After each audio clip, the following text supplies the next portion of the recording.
Dans cette exploitation laitière de la Vénois, certaines génisses portent encore les stigmates de la fièvre catarrhale. Celle qui est au l'abreuvoir, c'est une catarrhale. Ça se voit aussi. Elles sont plus chétives, elles ont... De toute façon, elles n'ont pas de développement. Ces bêtes ont été contaminées à l'état de fœtus au cours de la gestation. À l'avenir, leur production de lait sera sans doute plus faible. De toute façon, on voit à côté, c'est des bêtes qui ne sont pas beaucoup plus vieilles, elles sont beaucoup en bien meilleur état. À cause de la fièvre catarrhale, cet élevage bio a vu sa production laitière chuter de 30%.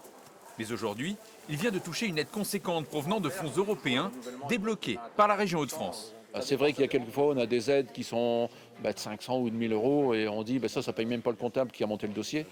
Aujourd'hui, ça a été plus important.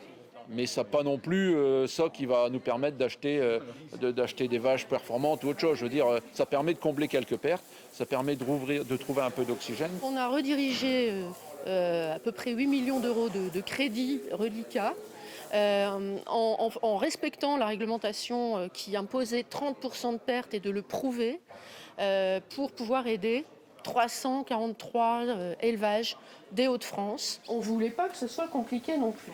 Dans le Nord et le Pas-de-Calais, les exploitations bénéficiaires de cette aide ont pu toucher en moyenne 24 000 euros. Ce n'est pas des petits sous, mais ça vient quand même réellement aider les agriculteurs qui en avaient besoin parce que les impacts étaient bien plus importants. Dites-vous bien que même un exploitant qui touche 35 000 euros, ça ne comblera pas toutes ses pertes. Il y a vite eu des pertes de 60-70 000 euros sur certaines exploitations quand on cumule le manque de veaux, les bêtes qu'on a perdues, le manque de lait, les retards de gestation, tout ça fait quand même des pertes assez importantes. La vaccination existe contre cette maladie transmise au bétail par des moucherons.